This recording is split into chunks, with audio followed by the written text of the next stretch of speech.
Salam alaikum. Chers téléspectateurs, bonsoir à tous et merci d'être au rendez-vous de votre émission politique. Ce soir, je reçois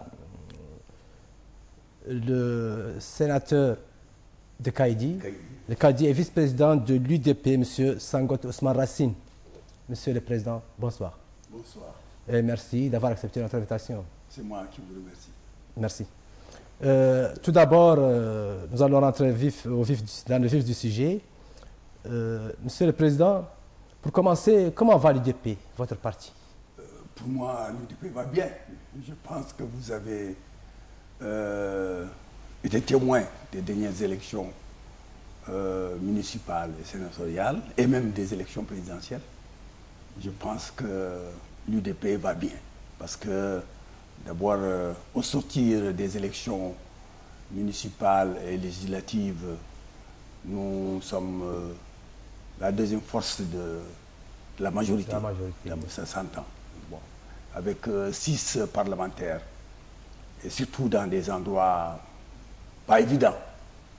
Un député à Sélibabi, un député à Mbout, un député à Kaïdi, un député à Nouakchott, une députée sur la liste nationale des femmes et notre présidente qui était députée effectivement de la liste nationale.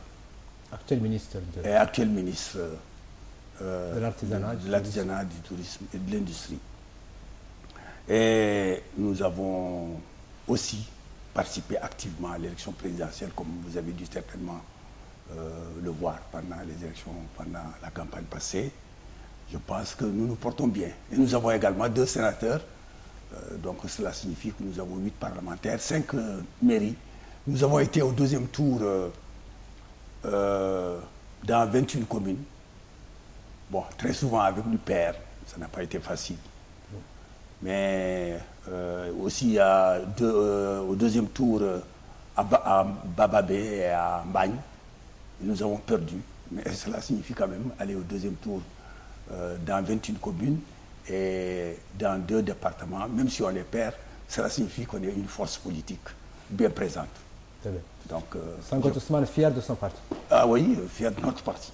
Très bien. L'électorat traditionnel de l'UDP est concentré dans la région du Gorgol et à Nouakchott, dans une certaine mesure. Y a-t-il une explication à cela? Pas au Gorgol, mais au Guidimaka également. Nous sommes présents, même à Barkéol. Nous avons été au deuxième tour. Même en Échiri, nous avons été au deuxième tour à Akjouj. Nous avons été au deuxième tour à Boulon-Noir. Nous avons été au deuxième tour à Chami. Donc, on est quand même... on a perdu, effectivement, dans ces endroits. Mais cela signifie quand même que nous avons... Akjouj, quand même, c'est une capitale régionale. Nous avons été au deuxième tour. Très bien. En quoi le programme politique de l'UDP est-il différent de celui des autres formations politiques de la majorité? D'abord, il faut revenir un peu à l'historique de l'UDP. L'UDP d'abord était un parti d'opposition. Il était même avant sa création à l'UFD. Mais très tôt, il y a eu des divergences au sein entre nous et l'UFD originel. Ces divergences provenaient de l'élection, après l'élection présidentielle. Bon, nous savons tous que nous avons été floués pendant cette élection présidentielle. Nous ne revenons pas là-dessus. L'élection présidentielle de 1992. Et notre position après l'élection présidentielle, c'était que le parti s'impliqua dans les élections locales, c'est-à-dire municipales et législatives, parce que pour nous, il fallait saisir tout espace qui s'offrait à nous. Mais nous avons été mis en minorité. Le boycott a été majoritaire. Ceux qui étaient pour le boycott ont été majoritaires. Et aussi, il y a eu une crispation entre l'opposition de l'époque et le parti au pouvoir de l'époque, le PRDS. Et nous pensions que cette crispation pouvait générer un climat défavorable même à l'unité de ce pays, à la stabilité de ce pays. Les événements de de Nouadhibou à l'époque, vous vous en souvenez, n'était pas anodin. C'est tous ceux qui avaient été ciblés, ça ne semblait pas être un hasard.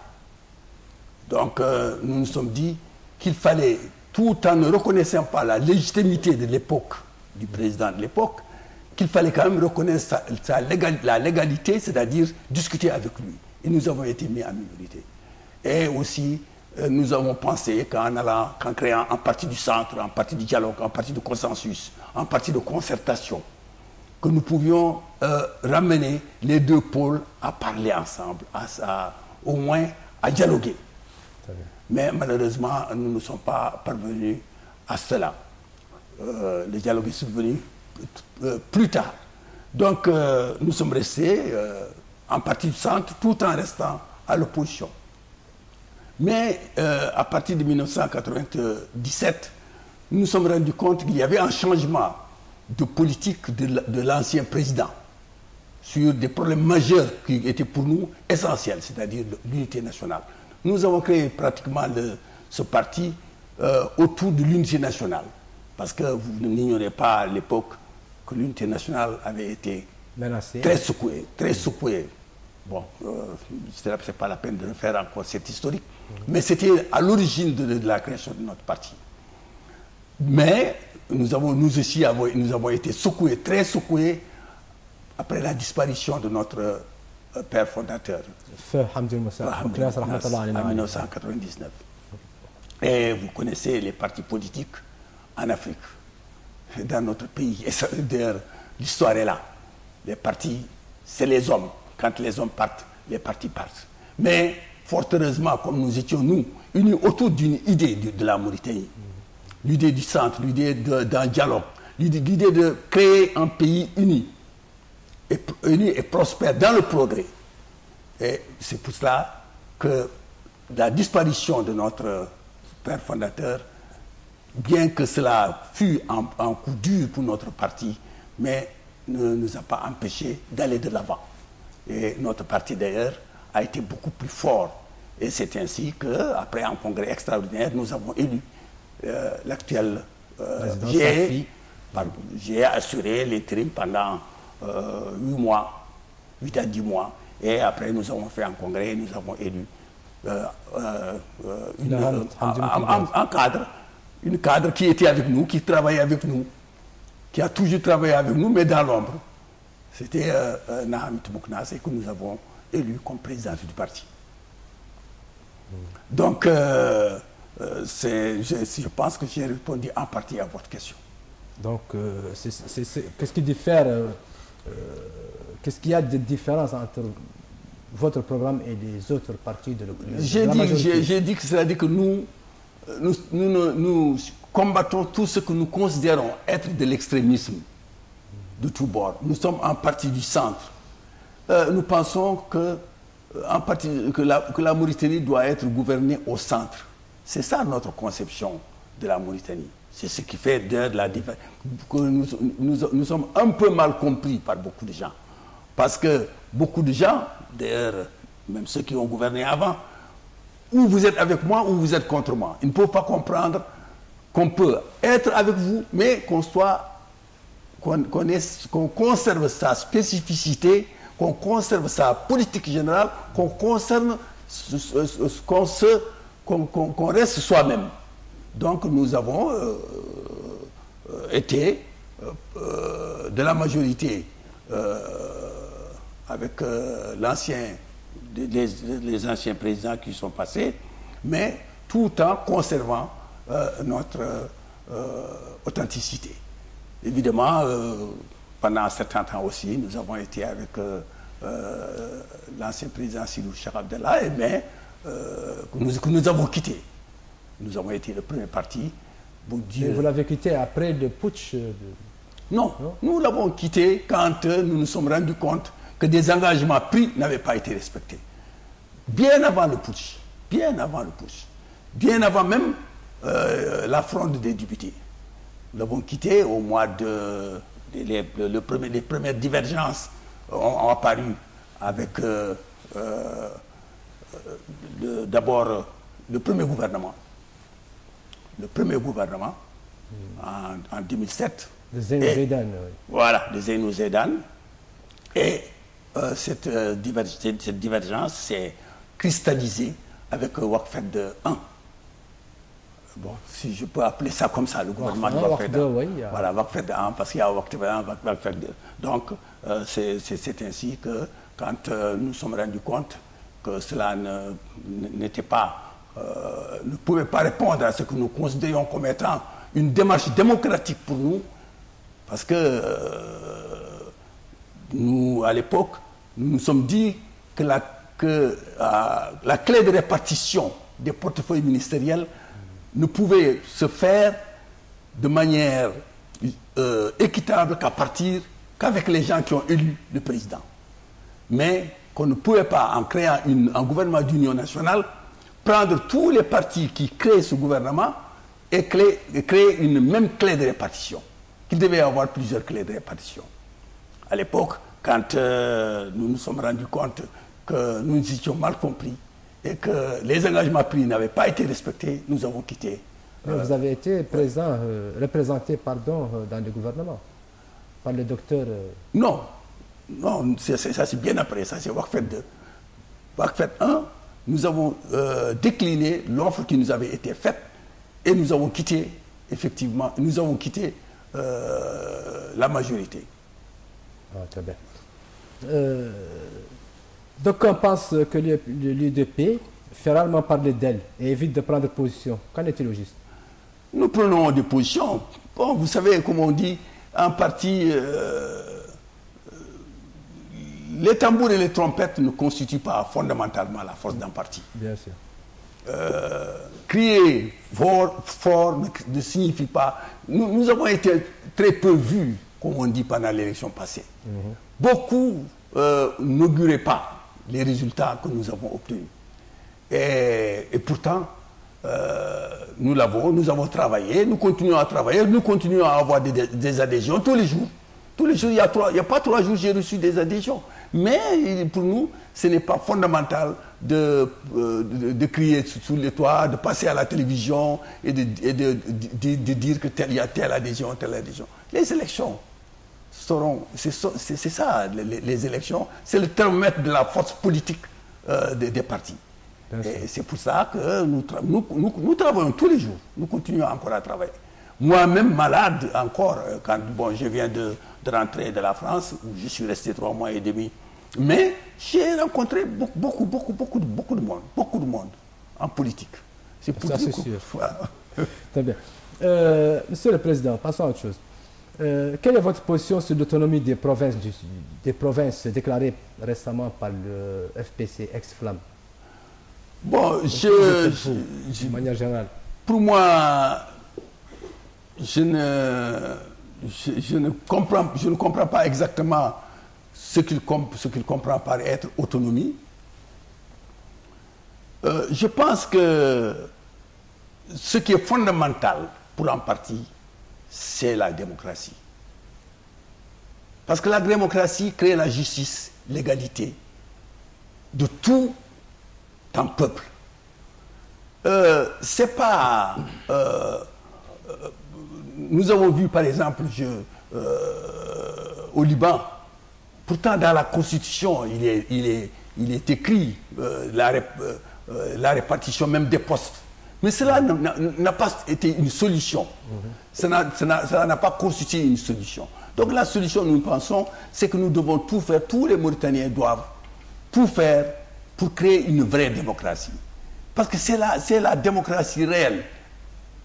Peut-être, certainement, en donnant beaucoup plus de pouvoir, en décentralisant les pouvoirs, comme partout en Europe. C'est-à-dire que en créant des conseils généraux au niveau de chaque région, pour avoir beaucoup plus de pouvoir de gestion des populations et de ressources.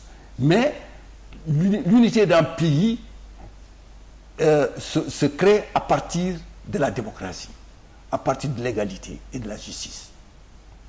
Très bien.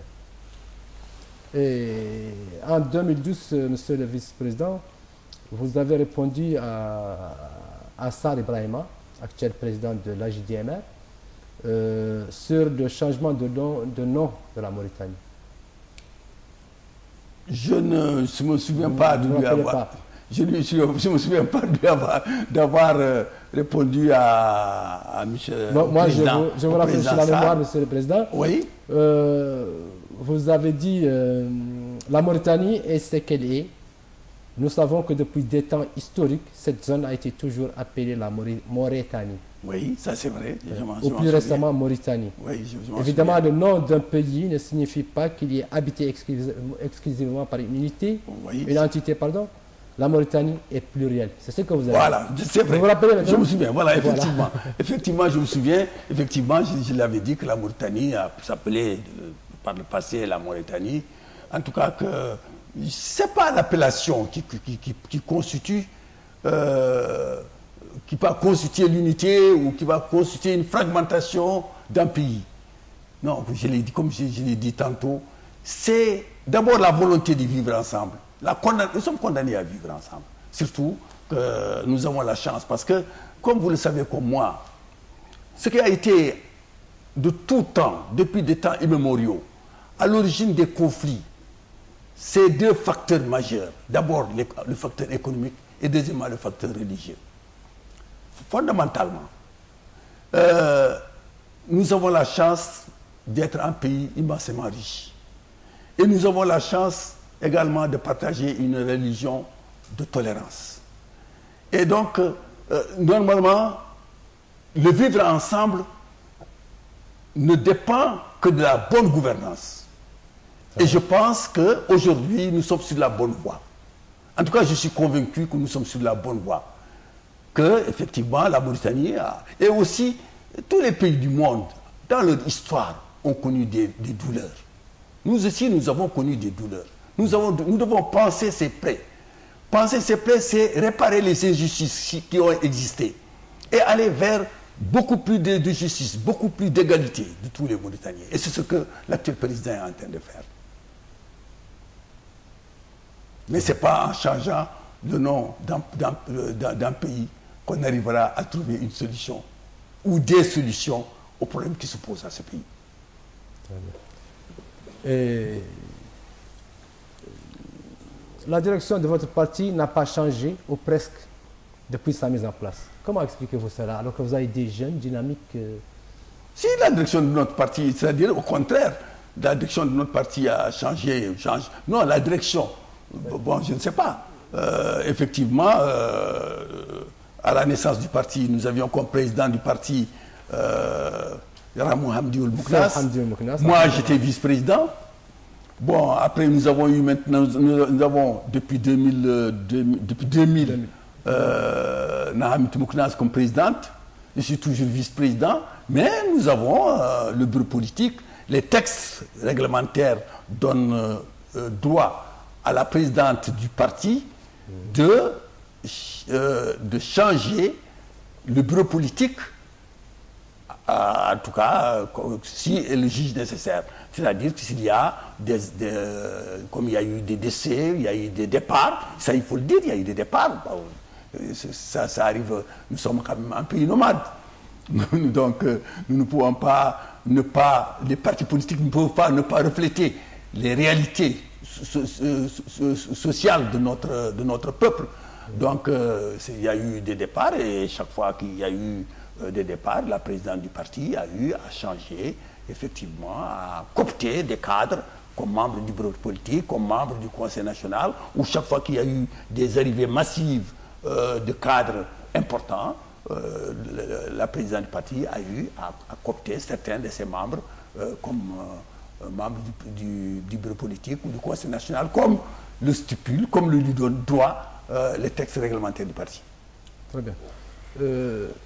Monsieur le Président, quel commentaire vous inspire la récente signature par des partis à dominante négro-mauritanienne d'une plateforme revendicative?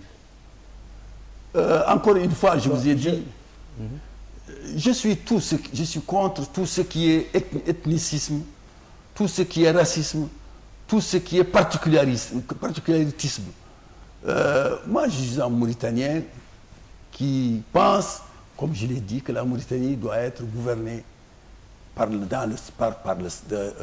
au centre.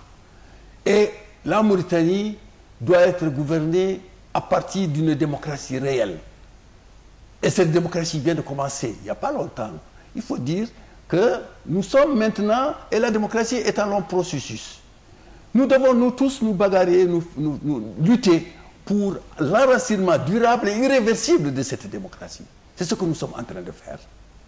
Mais je suis contre tout ce qui est ethnicisme. Et tout en reconnaissant une chose quand même. Malheureusement, c'est l'histoire de tous les pays, l'histoire de tous les pays multinationaux où des équilibres doivent être respectés. C'est-à-dire que c'est quand même une réalité têtue. Dans tous les pays du monde, certains équilibres, sans être ethnicistes, certains équilibres doivent être respectés. Est-ce que ces équilibres sont respectés en Mauritanie? Bon, qu'ils soient...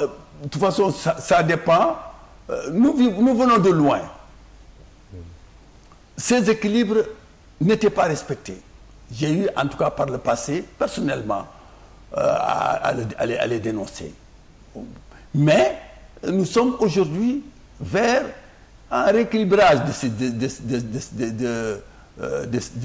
tout cas vers la recherche de ces équilibres à travers la démocratie.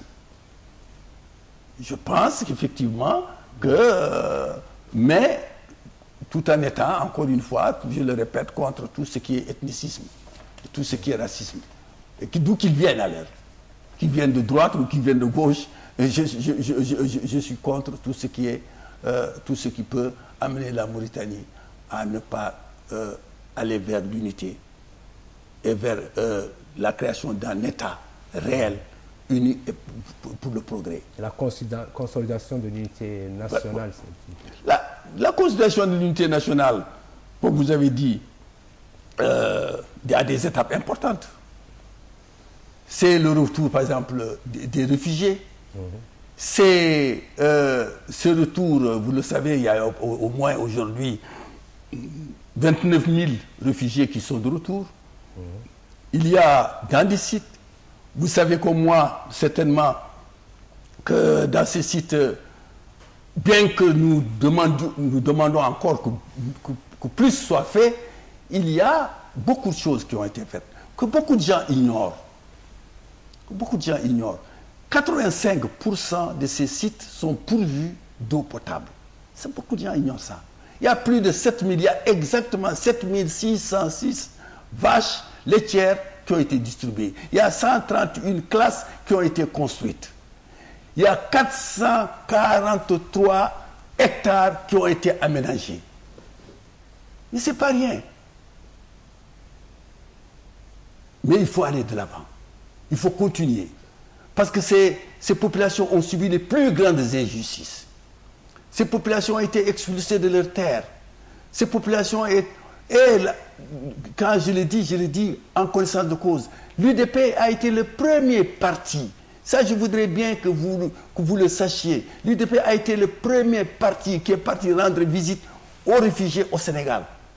Aujourd'hui, et ça, vous pouvez le demander à l'un des anciens présidents qui s'appelle Sarr Mamadou. Vous connaissez très bien. Je le connais, oui. L'UDP a été le premier parti et nous avons été envoyés, je me souviens très bien, moi je faisais partie de la délégation, je suis parti avec Mohamed Ali Chérif.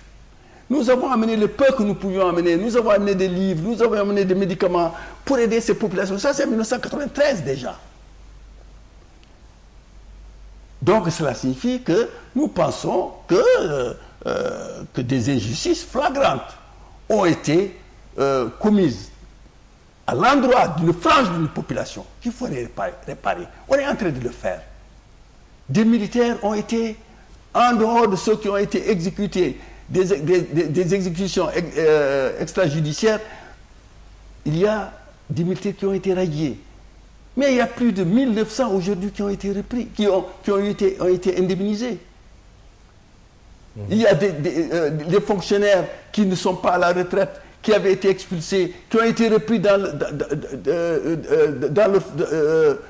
qui ont retrouvé du travail. Il ne faut pas oublier. Donc, mais c'est un chemin très long. Nous venons de très loin, comme j'ai l'habitude de dire. Évidemment, c'est normal que certains soient très pressés. Mais ne pas reconnaître que que nous venons d'abord de très loin et que beaucoup de choses ont été faites dans le sens de la réparation des injustices qui ont été commises, aussi c'est une myopie, c'est une utopie. C'est ça également la vérité. Bien. Là, vous avez parlé un peu du passif humanitaire. Qu'est-ce qui reste pour régler définitivement ce cas malheureux de passif humanitaire? Nous avons, c'est-à-dire que notre parti, depuis le départ, a une conception du passif humanitaire. Chaque parti politique a sa façon de penser le passif humanitaire. Nous pensons que le passif humanitaire doit concerner d'abord les ayants droit. Ce sont les ayants droit d'abord qu'il fallait que l'État reconnaisse. La prière de Kaïdi est une reconnaissance de l'État. Que l'État demande pardon. La prière de Kaïdi a été un départ extrêmement important pour cela. Et que les ayants droit doivent discuter avec l'État des solutions. Comment trouver une solution? Mais plus on ira vers le pansement de la plaie, pour nous, c'est le meilleur moyen. Parce que quand une plaie est en train de guérir, mieux vaut l'aider à guérir que de la réouvrir. Bien sûr. C'est ça notre conception en tout cas. Nous pensons que s'il reste encore, peut-être qu'il en reste, s'il reste encore des cas qui n'ont pas été réglés, ils doivent être réglés. C'est ça notre problème. Mais nous pensons que pour ce qui est du passif humanitaire, il faut aller vers des solutions qui ne consistent à faire asseoir, comme cela a été le cas, sur une même table, les ayants droit et le gouvernement, pour trouver des solutions à l'amiable. Et c'est ce qui a été fait. Et nous pensons en tout cas que c'est une bonne solution. En tout cas, c'est ça la conception de mon parti, en matière du passif humanitaire. Oui, mais après la prière, il n'y a pas eu grand-chose. Ah non, il ne faut pas dire qu'il n'y a pas eu grand-chose. Non, je ne suis pas d'accord. Non. Après la prière, il y a eu d'abord une identification. Identification même des tombes. Identification de ceux qui ont subi, c'est-à-dire qui ont été victimes de ces tueries. Il y a eu une identification. Et il y a eu des commissions qui ont été créées entre le gouvernement et les ayants droit. Et des solutions ont été trouvées. Oui, mais c'est ce qui est toujours démenti par l'opposition. En tout cas, moi, c'est comme ça. En tout cas, moi, personnellement... J'ai eu des invités ici qui disent exactement le contraire de ce que vous dites actuellement. Ces invités, ils ont leur manière de voir la Mauritanie. Moi, nous avons notre manière de voir la Mauritanie. Comme je l'ai dit, nous sommes un parti du centre. Nous cherchons à unir au lieu de casser, au lieu de briser. Nous sommes aussi, encore une fois, contre tout ce qui est extrémiste, d'où qu'ils viennent. Parce que nous pensons que tous les problèmes de la Mauritanie, viennent des extrémismes. Et des extrémistes de tous les bords. Et nous pensons que la solution de notre pays consistera à lutter contre ces extrémismes, d'où qu'ils viennent. Et pour trouver une solution qui va dans le sens de l'unité de ce pays. À travers la démocratie réelle. Je comprends par là, Monsieur le Président, vous voulez dire que l'opposition est extrémiste. Je n'ai pas dit que l'opposition est extrémiste. J'ai dit que l'opposition, chaque parti politique a sa position, a sa manière de voir la Mauritanie. Que ce soit un parti de la majorité, que ce soit un parti d'opposition. Mais l'UDP a sa manière de voir la Mauritanie. Et à sa manière conçoit comment trouver des solutions Et c'est pour ça que nous avons dit que nous sommes un parti du centre. Et tous les partis du centre ont à peu près la même philosophie politique que la nôtre. Et comme vous le savez peut-être, je vais vous le rappeler, notre présidente est la vice-présidente de l'Union internationale des partis du centre. Nous appartenons à l'Union internationale des partis du centre. Il y a plus de 150 partis du centre à travers le monde. Et notre présidente est la vice-présidente de l'Union internationale des partis du centre.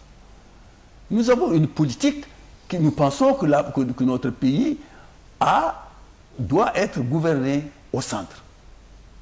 Très bien, oui. L'UDP a réussi depuis le régime de Maouia Sidi Ahmed Taïa à se maintenir dans la majorité présidentielle, qui se sont succédés un coup de hasard, une volonté de rester dans la sphère de prise de décision, ou quoi? Non, je ne suis pas d'accord. Nous sommes d'abord, nous avons rejoint la majorité. Maouia, la majorité en 1997. Maouia est venu au pouvoir, c'est-à-dire qu'il y a eu la démocratie en 1992. Nous avons rejoint Maouia en 1997, donc nous étions à l'opposition. Donc il ne faut pas l'oublier. Oui. Et deuxièmement, nous avons rejoint Sidou Cheikh Abdallah, ayant été aussi très actif dans son élection, mais nous l'avons quitté, nous avons quitté Sidou Cheikh Abdallah. Nous sommes partis à l'opposition. Maintenant, il s'est trouvé que le président actuel, très tôt, pour ne pas dire les premiers, nous avons été les premiers, effectivement, à appuyer le président actuel. Son coup d'État. Sa rectification. Ce mouvement de rectification. C'est pas moi qui ai inventé le mot. Pas du tout. Vous connaissez bien celui qui a inventé le mot. Bien. Donc, quelle analyse, Monsieur le Président, faites-vous sincèrement de la situation politique de la Mauritanie aujourd'hui? Pour moi, la Mauritanie est un pays comme tous les pays de la sous-région. Un pays démocratique qui va dans le sens d'un enracinement durable et irréversible de la démocratie. Comme vous savez très bien que quand on parle du monde arabe, certainement nous sommes parmi les premiers pays, pour ne pas dire le premier pays le plus démocratique du monde arabe. Et parmi les pays africains, je suis sûr et certain que nous sommes dans le peloton de tête. Maintenant, les problèmes qui peuvent exister dans un pays,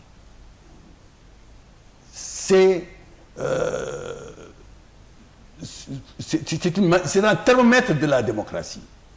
Quand on voit dans un pays qu'il y a des grèves, qu'il y a des manifestations, et que tout se passe normalement, dans le respect des institutions de la République, cela signifie que c'est un pays qui va de l'avant. Et c'est pour ça que moi je pense que notre situation, quand on voit la situation d'abord, quand vous avez parlé que comment va la Mauritanie, d'abord, il faut voir d'abord la situation économique. Pour moi, la situation économique... Non, je reviendrai à la situation. Oui. Actuellement, nous sommes à la situation politique. Pour moi, la situation politique, il y a eu des élections.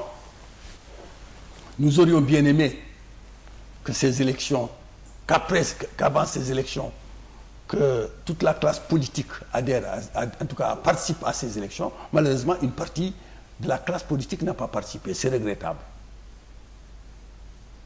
C'est dommage. Naturellement, mais nous, en tant que parti du centre, comme en tant que parti de dialogue et de consensus, nous aurions aimé que tous les partis participent à toute élection. Parce que l'élection, une élection, c'est le thermomètre de la démocratie. Mais ces élections, Avant ces élections, il y a eu, comme vous le savez, le dialogue en 2011, où une grande partie des partis de la majorité ont participé. Mais il y a aussi une grande partie peut-être de l'opposition n'a pas participé. Et naturellement, ceci est dommageable. Mais pour moi, en tant qu'élu, dans l'hémicycle, il y a le dialogue tous les jours. C'est-à-dire il y a la contradiction entre les élus. Donc, cela signifie que la démocratie existe. Le premier endroit où la démocratie se mesure, c'est les parlements. C'est le Parlement. Oui, mais Monsieur le Président, ne pensez-vous pas que la Mauritanie vit une crise politique aujourd'hui? Pas du tout. Pour moi, il n'y a pas de crise politique. Oui, nous aurions eu peut-être, nous avons failli avoir effectivement en 2011 une crise alimentaire. Si le gouvernement, à l'époque, n'avait pas pris des mesures idoines qui sont même d'ailleurs saluées par l'opinion non seulement nationale mais même internationale, pour prendre les devants, pour mettre en place le projet MN. Bon, oui. Maintenant, pour ce qui est de crise politique, la crise politique ne peut exister que quand on remarque qu'il y a des blocages institutionnels. Quand il y a des blocages institutionnels, effectivement, il y a une crise politique. Aujourd'hui, les parlements marchent, les lois sont votées. Je ne vois pas en quoi, aujourd'hui, il y a... mais l'opposition est exclue de ces parlements. Non, il y a une partie d'opposition, une partie de l'opposition. C'est une partie de l'opposition qui s'est exclue du jeu politique. Et nous savons très bien que le jeu de la chaise vide n'a jamais été un bon résultat. Je reviens d'ailleurs à ça. En 1900, encore une fois, en 1992, quand nous avons quitté, justement, en 92, fin 92, début 93, quand nous avons quitté l'UFD, c'était ça. C'était la politique de la chaise vide parce que l'opposition ne voulait pas aller aux élections. Et nous avions l'exemple, à l'époque, l'exemple du Burkina Faso, où Kampaoré, l'ancien président, avait été élu avec 23%, parce qu'il y avait eu un boycott qui avait tellement bien marché et il n'y avait eu que 23% de taux de participation. Mais il est resté combien de temps au pouvoir? Donc, les exemples sont là. L'opposition, c'est malheureusement, de manière... Je le regrette. Mais je n'ai pas à juger de son comportement.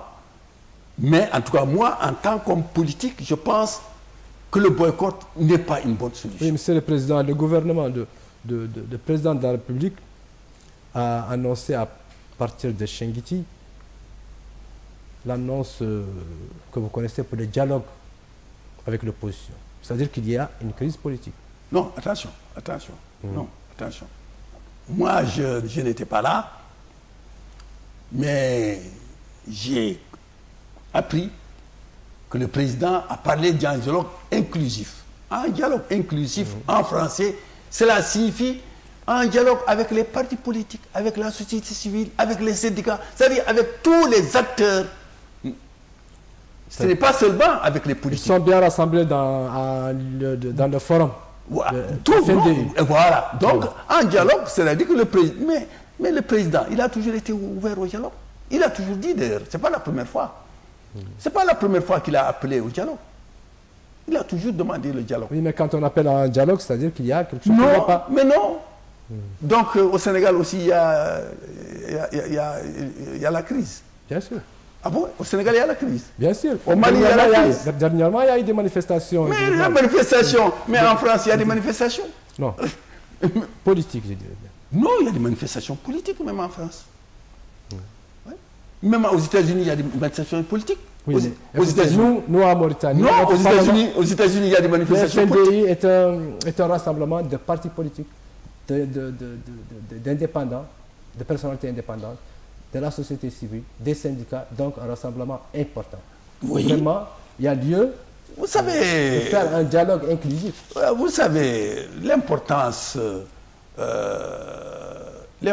d'un groupe ne se mesure pas au nombre de partis présents dans ce groupe. Je ne minore pas le FNDU. Mais le FNDU, s'il est fort, pourquoi il ne va pas aux élections? Gagner l'élection présidentielle, gagner les élections législatives, comme l'a fait le Tavassoul. Tavassoul a eu 17 députés ou 18 députés. Oui, le FNDU cherche des garanties, une certaine transparence à la vie. Mais les garanties, moi, les garanties, pour les obtenir, il faut se mettre autour d'une table, discuter de ces garanties. Parce qu'un dialogue, il faut, pour qu'il soit sincère, pour qu'il soit honnête, il faut d'abord que les participants à ce dialogue, tous se mettent autour d'une table et que que les gens ne viennent pas avec des a priori. Mais quand vous avez des a priori, quand vous dites que déjà que votre vis-à-vis n'est pas sérieux, mais vous ne voulez pas dialoguer. Il faut d'abord venir autour d'une table et discuter de manière honnête des problèmes qui pourraient se poser pour la mise en place d'un système électoral transparent. Nous avons, en tant que parti politique, nous avons aussi souffert, même pendant les dernières élections, nous avons souffert de certains errements de la CENI, mais cela ne nous a pas empêchés d'aller au second tour. Au premier tour, nous avons connu des errements, mais nous sommes allés au second tour. Mais nous continuerons, quand le dialogue viendra, nous verrons pourquoi il y a eu ces errements. Et comment les corriger. Je pense que c'est ce que, effectivement, aussi devait faire l'opposition. Nous ne disons pas que la CENI actuelle est parfaite, mais nous disons qu'elle est à parfaire. Qu'elle est à parfaire. En tout cas, pour ce qui est de notre parti, aucun membre de la CENI, je dis bien, non seulement des 7 sages, même du démembrement, aucun membre n'a été choisi par l'UDP. Aucun. Ni les 7, ni les membres, ni le démembrement. Mais la CENI nous engage. À partir du moment qu'il y a eu un consensus. Cela nous engage. Et ce que nous pouvons demander, c'est que prochainement, que la CENI travaille beaucoup mieux.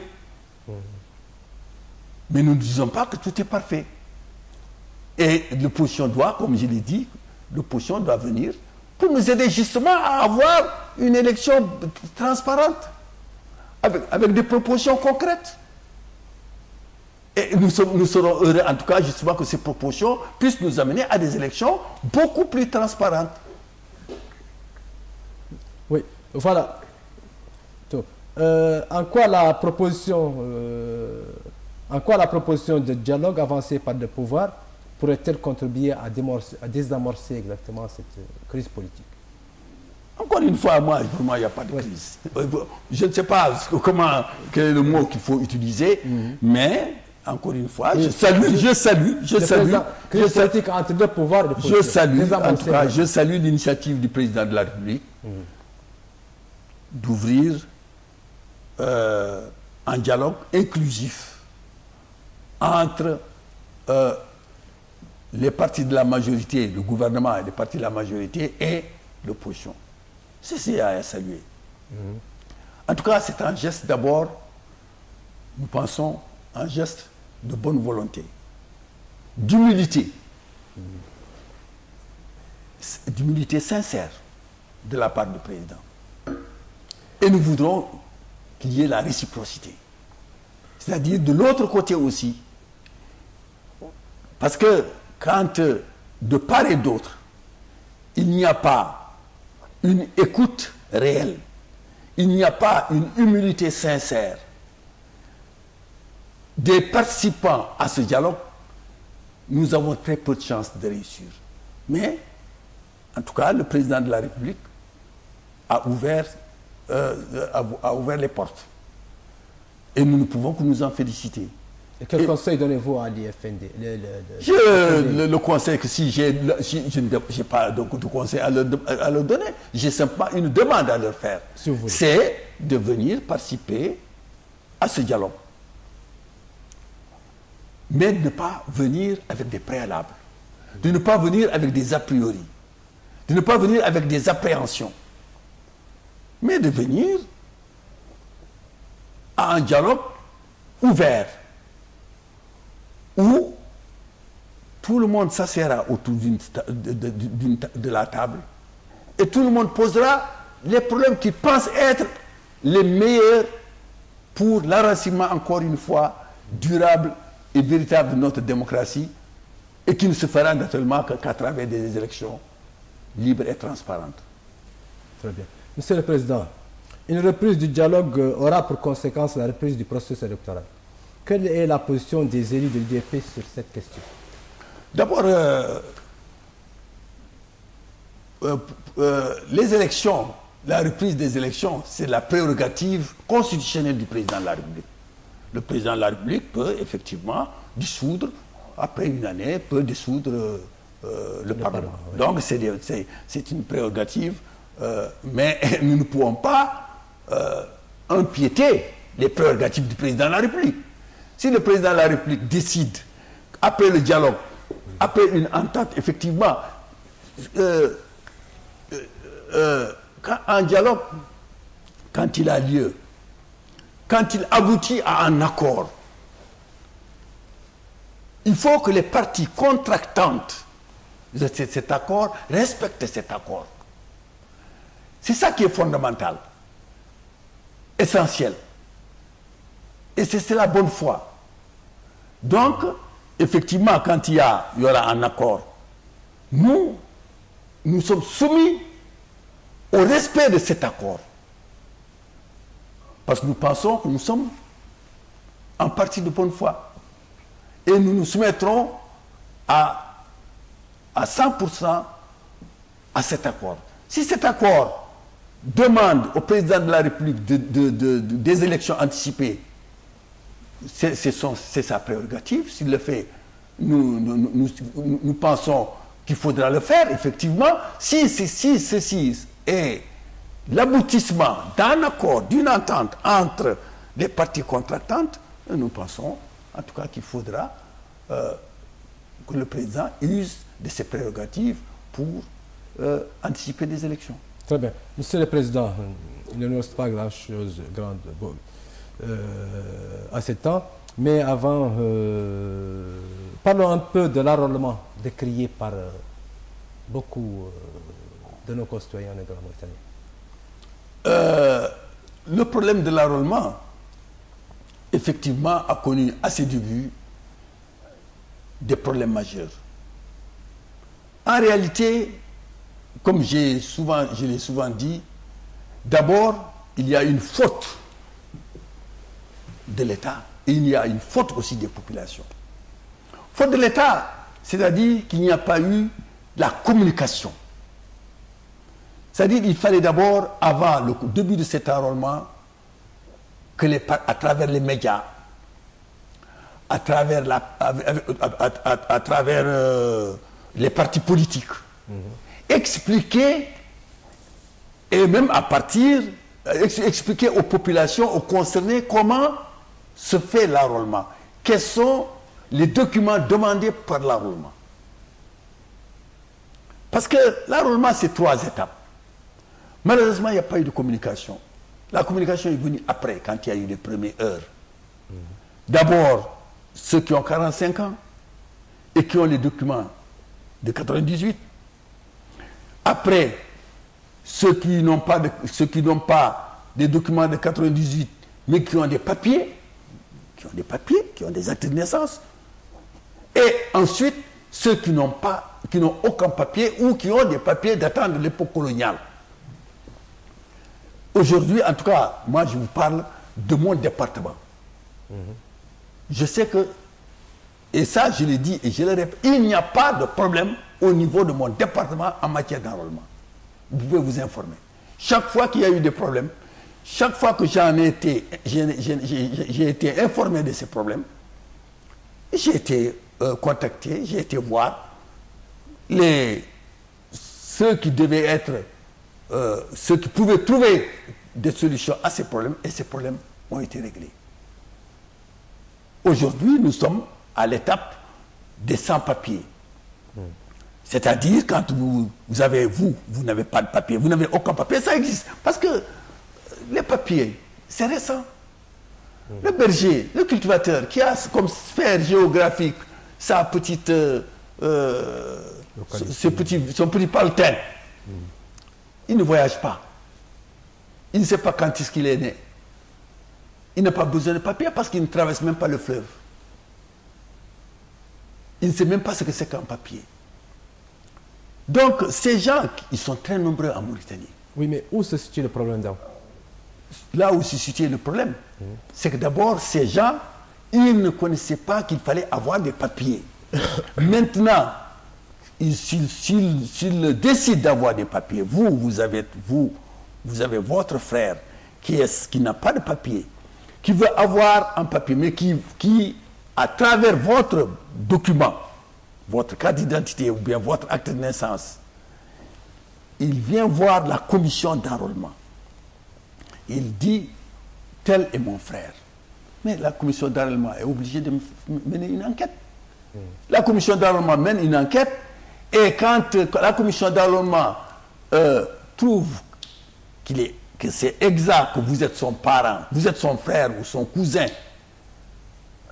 en ce moment, et que vous êtes mauritanien, vous habitez tel campement, tel village, tel hameau, en ce moment, ceux qui s'occupent de l'enrôlement font ce qu'ils appellent un jugement qui sera authentifié par le juge, par le cadi ou le juge. Et ce papier, s'il est authentifié, il vous enrôle. Il y a eu une circulaire du ministre de la Justice, justement, à ce sujet, pour demander à tous les magistrats que si l'enquête est faite, d'authentifier ce jugement pour l'enrôlement de l'intéressé. Malheureusement, effectivement, au début, il y a eu certains magistrats qui ont fait des blocages. Mais aujourd'hui, les blocages, en tout cas dans mon département, n'existent plus. Et à Kaïdi, mon département de Kaïdi, je voudrais bien que tous ceux qui m'écoutent, qu'ils aillent s'informer auprès de tout le département de Kaïdi. En tout cas, c'est un problème pour lequel je suis journalièrement. Très bien. Monsieur le Président, que répondez-vous à Ahmed Dada, le leader du RFD, qui a qualifié la situation des droits de l'homme de catastrophique, citant comme exemple à ses propos l'incarcération des militants des droits de l'homme dernièrement, que vous connaissez? J'aurais bien aimé qu'il qualifie d'abord la situation de 89 comme catastrophique. Il avait la possibilité de le qualifier. Moi, en 89, j'ai dit en 1989 que la situation était catastrophique. J'ai des témoins ici.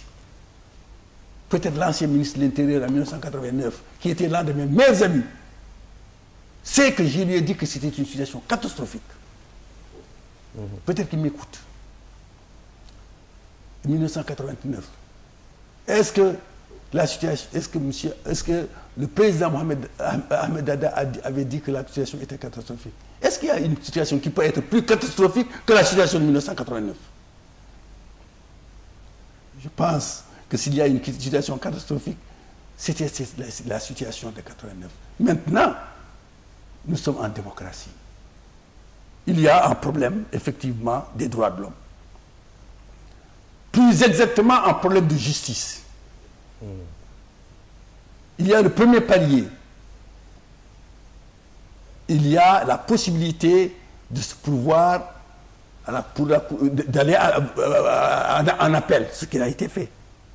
Après l'appel, il y a la Cour suprême. Donc je pense qu'il faut attendre les procédures judiciaires d'abord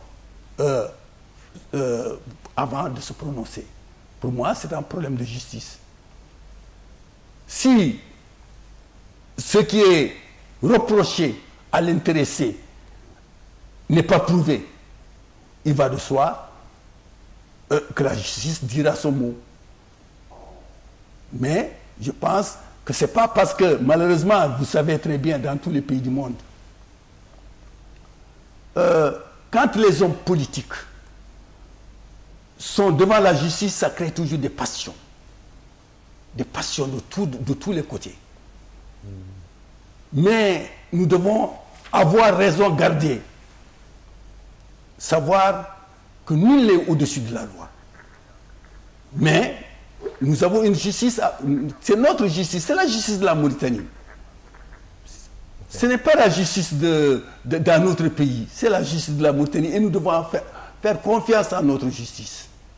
Elle s'est prononcée pour une fois, il s'est pourvu en appel, il peut se pouvoir peut-être après la Cour suprême. Donc attendons la justice se prononcer. Mais dire que la situation des droits de l'homme aujourd'hui est catastrophique, en tout cas moi je pense que vous, même en tant que journaliste, vous ne pourrez pas le dire. Ah non, moi je ne dirai rien. Vous ne le direz même pas. Non, là je vous pose des questions. Un dernier mot sur l'esclavage en Mauritanie. L'esclavage, effectivement, tous les pays soudano-sahéliens ont connu différents types d'esclavage. Même les États-Unis.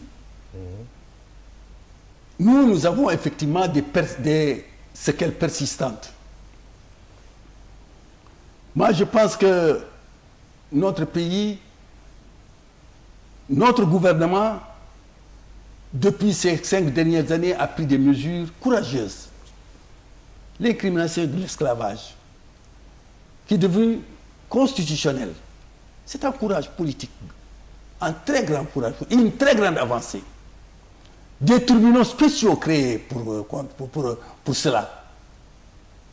C'est un courage politique. Il y a la volonté politique qui est là. On ne peut pas nier cette volonté politique. Maintenant, des mentalités existent. C'est nous tous, c'est tous les Mauritaniens qui doivent, à bras le corps, s'unir justement pour combattre ce qu'il en reste de ce fléau. Et maintenant, le gouvernement a mis en place Tadamoun, une institution qui a fait beaucoup de choses, beaucoup de bonnes choses, qui doit être encouragée et qui doit être aidée. Et je pense qu'effectivement, qu'il y a des séquelles, mais que le gouvernement actuel a pris des mesures courageuses. Mais maintenant c'est tous les Mauritaniens, nos ulamas, nos tribus, nos hommes politiques, nos intellectuels, nos partis politiques. C'est tout le monde qui doit prendre ce problème à bras le corps. Très bien. Voilà, très bien, Monsieur le Président. Merci d'avoir répondu à nos questions. Chers téléspectateurs, c'est la fin de cette émission. Il ne me reste plus qu'à vous donner rendez-vous la semaine prochaine, Inch'Allah. Et au revoir. Merci. Merci beaucoup.